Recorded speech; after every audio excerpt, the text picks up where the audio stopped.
پنوم کی دی مزی بلا خوندون دی جانانا ترخو شندو تیار استادرو دون دی جانانا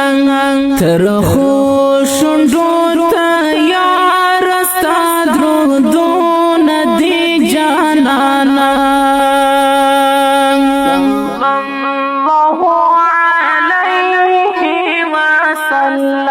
تحفه